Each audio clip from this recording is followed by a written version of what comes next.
राहुल राहुल गांधी और प्रियंका गांधी वाड्रा अगर उस परिवार से नहीं आते तो क्या यहां होते क्या? अखिलेश यादव मुलायम सिंह यादव के बेटे नहीं होते तो क्या यहां होते क्या? तेजस्वी यादव लालू प्रसाद यादव के बेटे नहीं होते तो क्या यहां होते क्या? स्टालिन अगर करुणानिधि के बेटे नहीं होते तो क्या यहां होते क्या?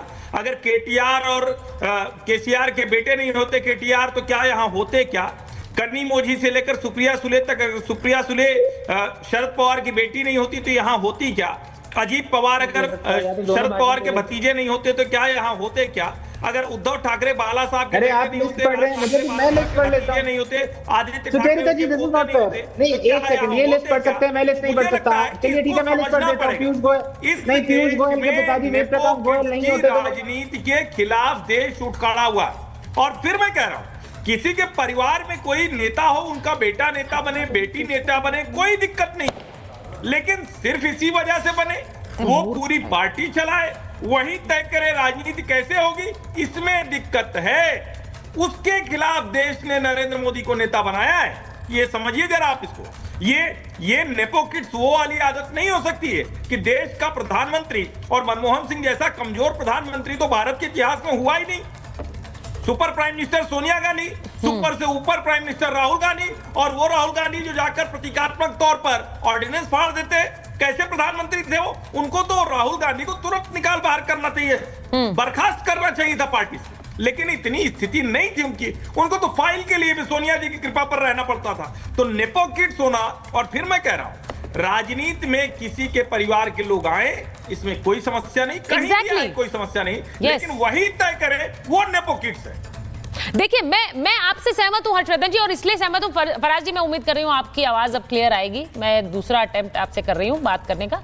ये मैं भी सहमत हूं, अगर आपके परिवार के लोग, अब देखिए हम दूसरी दिशा में जा रहे हैं, लेकिन क्योंकि ये मुद्दा आ गया, परिवार, आप किस परिवार में पैदा होते हैं आप तय नहीं करते हैं, लेकिन उसकी वजह से आपको सहूलियत अगर कोई मिल रही है, वो भी आपके खिलाफ नहीं है।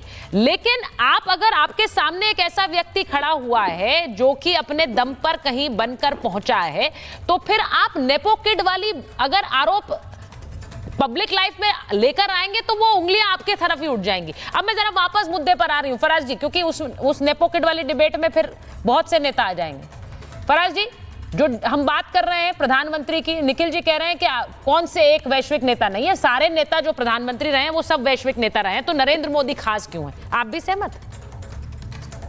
देखिए सुचारिता जी, सबसे पहले तो पता नहीं पिछले राउंड में आपको मेरी आवाज मिली कि नहीं मिली। अभी आवाज आ रही नहीं आपको? जी बहुत क्लियर नहीं है, आ रही है।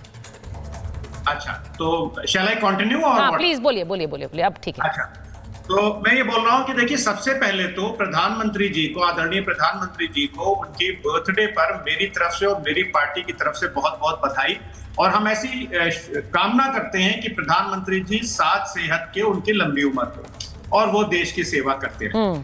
और उसके साथ इस 140 करोड़ की जो जनता है, वो प्रधानमंत्री जी को उनका वादा भी याद दिलाना चाहती है, जिसमें उन्होंने रिटायरमेंट की एक एज फिक्स की थी। तो मुझे लगता है कि अब उत्तर प्रदेश के साथ वो इंसाफ करेंगे और आज शाम को 8 बजे वो इस्तीफा देंगे और आदरणीय योगी आदित्यनाथ जी को इस देश का प्रधानमंत्री घोषित करेंगे, जैसा कि उन्होंने वादा किया था।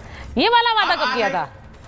नहीं, इसका नहीं, इन दोनों ही वादों पर सवाल है, लेकिन मैं बाद में आऊंगी, आप पहले बात कंप्लीट करिए। हाँ जी, नहीं, ये वादा उन्होंने नहीं किया था कि योगी आदित्यनाथ जी को। पहले वाला भी वादा कब किया था ये नहीं, मुझे नहीं लगता कि इसका कोई भी वो है, इसका कोई बयान है। हाँ बोलिए।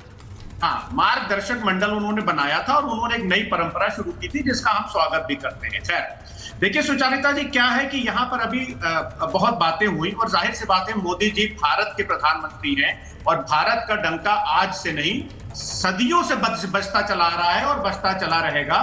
तो because he is a prime minister of our country, तो जाहिर सी बात है उनकी पूरी दुनिया में इज्जत है और होनी चाहिए, इसमें कोई वो बताए नहीं। देखिए अभी क्या है, लेकिन क्या है कि प्रधानमंत्री जी जो काम करते हैं उसकी अगर आप समीक्षा करिएगा तो समीक्षा तो करनी पड़ेगी। अभी यहाँ पर आपके एक राजनीतिक विश्लेषक साहब ने प्रधानमंत्री जी के कुछ मेक इन इंडिया के बारे में बात की। अब होता क्या है कि अगर मैं कुछ बोलता हूं तो मेरे लिए कहा जाता है, मैं उन्हीं साहब की तरफ इशारा कर रहा हूं कि मैं तोड़ और मरोड़ करके तथ्य पेश करता हूं। तो मैंने कहा कि साहब चलो ठीक है, फिर आज रिसर्च करके असली तथ्य जो है सामने रख करके बात। त्रिपाठी जी के ऊपर बोल रहे हैं, नाम लेके बोल दीजिए। अरे नहीं, मैं ऐसे नहीं बैठे हैं वो, तो नाम लीजिए, उन्हें तो अब आदत हो गई होगी, अब आदत हो गई है उन्हें। त्रिपाठी जी को लीजिए ना भाई फ्रेम में। मैं किसी भी तरह का कोई ऐसी बात नहीं करता हूं जिससे किसी को तकलीफ हो, लेकिन मेरे ऊपर कल की डिबेट में कमेंट किया गया था कि मैं तोड़ मरोड़ करके चीजों को पेश करता हूं। मेक इन इंडिया के बारे में बात हुई। इंडियन एक्सप्रेस की 13 जनवरी सन 2025 की ये खबर है, तो मैंने आपके सामने रखी हुई है। इसकी हेडलाइन है, lift to computers, 4 of 10 government tenders can't comply with make in India rules. और इसके खबर के हिसाब से लिखा हुआ है कि पिछले 3 सालों में 40% से ज्यादा, लगभग 3500 high value tenders worth rupees 64,000 crore CCTV से कैमरा से लेकर के लिफ्ट तक ये जो थे वो नॉन कंप्लायंट थे। और इनकी और रिकॉर्ड्स बताते हैं इस खबर के हिसाब से कि जो डिपार्टमेंट का जो फोकस था वो फॉरेन ब्रांड्स का था। और उसका देखिए देखिए Faraz ji let's come to the interesting bit of the debate. Interesting point पर मैं फोकस करना चाह रही हूं। आपने इंटरेस्टिंग पॉइंट पे थोड़ी देर छुआ, लेकिन आप निकल गए वहां से।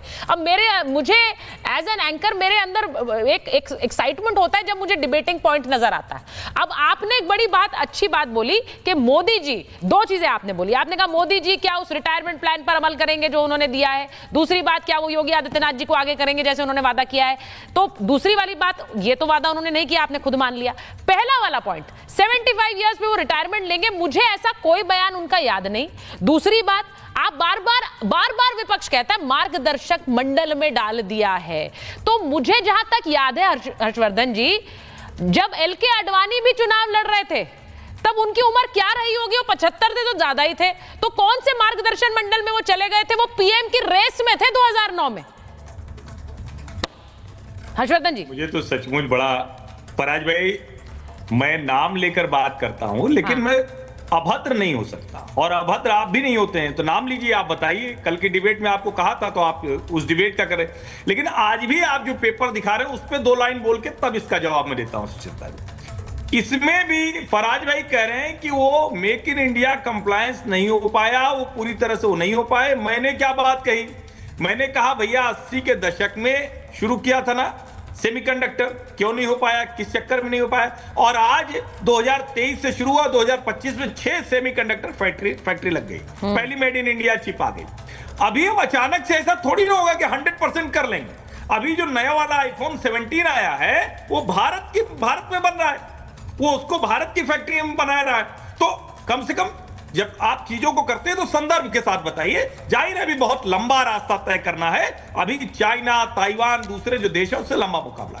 लेकिन मूल बात सुचेता जी, छोड़ दीजिए PM ने कब कहा, छोड़ दीजिए आडवाणी जी की उम्र कितनी थी, 2004 और 2009 में तो बाकायदा वो प्रत्याशी थे।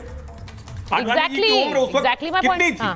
11 वर्ष पहले 2014 में, और 16 वर्ष पहले, क्योंकि आज वो 96 वर्ष के ऊपर के हैं। तो जरा उम्र खुद जोड़ लीजिए आप। तो पहली बात ये। लेकिन दूसरा, ऐसा हताश विपक्ष मैंने भारतीय राजनीति में कभी नहीं देखा जो ये कहे कि प्रभु राजनीति से हट जाते तो हमारा जरा नेता कुछ कर लेता। और यही वाला चाह रहे हैं कि पंकज जी के नेता, हाँ। अभी तक राहुल कांग्रेस के नेता ये कह रहे थे, अब अखिलेश जी की भी पार्टी के नेता कह रहे हैं कि योगी जी हट जाइए, मोदी जी हट जाइए, हाथ जोड़ रहे हैं। अरे ये दिन आ गए आप लोगों के। ये पंकज जी यही चाह रहे हैं क्या कि हटे, रिटायरमेंट ले, तब हमारा खाता खुले, वरना खुल नहीं रहा है? पंकज जी, कोई ये नहीं चाहता, तो आराम से जमे रहने की उनको जितनी भी तकरमें हैं वो आती हैं, तो वो जमे भी रहेंगे। जिस दिन जनता चाहे जनादेश को उस दिन मत जाएंगे। मेरा कहना तो ये है, पंकज भाई बस एक लाइन, मैं बीच में नहीं बोलता हूं। आप ये गलत बात है, आप वरिष्ठ व्यक्ति हैं, सब जानते हैं। आपने तिकड़म कहा, जनादेश को आप तिकड़म कह रहे हैं। यूपीए की सरकारें आज की 240 से कितनी सीटों पे थी? 145 सीट थी। कांग्रेस की 145 सीट थी 2004, तिकड़म की सरकारें थी वो। सर कम से कम शब्दावली आपसे ठीक की उम्मीद की जाती है, क्योंकि आप बहुत गंभीरता से बोलते हैं। पंकज जी, अच्छा ये आस नहीं है, ये आस नहीं है तो मैं फिर दोहराता हूँ। हाँ ठीक है, बोलिए हर्षवर्धन जी। मैं फिर दोहराता हूँ कि राजनीतिक तिकड़मों में नरेंद्र भाई मोदी से ज्यादा पारंगत इस वक्त भारतवर्ष में कोई नहीं है। मुद्दा ये है कि जब 2014 में नरेंद्र भाई मोदी प्रधानमंत्री बने तो विश्व राजनय में और खासकर दक्षिण पूर्व एशिया की कूटनीति में मोदी जी ने बड़ी भारी हलचल मचाई और लोगों को उनसे बहुत उम्मीदें जगी। मुझे भी लगा कि उनके बहुत से कदम बड़े अभूतपूर्व हैं, लेकिन क्या है कि बातचीत की कूटनीति से शुरू हुई है। कूटनीति के संसार में वो एक परिपक्व माहौल बनाकर नहीं रख पाए भारत के पक्ष में। नहीं, ये आप कह रहे हैं कि भारत के पक्ष में कूटनीति का माहौल नहीं बनाकर रख पाए। अब ये परिपक्व माहौल बनाकर नहीं रख पाए। वोरा साहब अच्छी तरह जानते हैं, इसीलिए आप उसे इलास्टिक कूटनीति कहते हैं सर। से नहीं, हाँ, इसीलिए आप इलास्टिक कूटनीति कहते हैं, लेकिन मुझे ऐसा लगता है कि मौजूदा समय में इस कूटनीति की जरूरत है।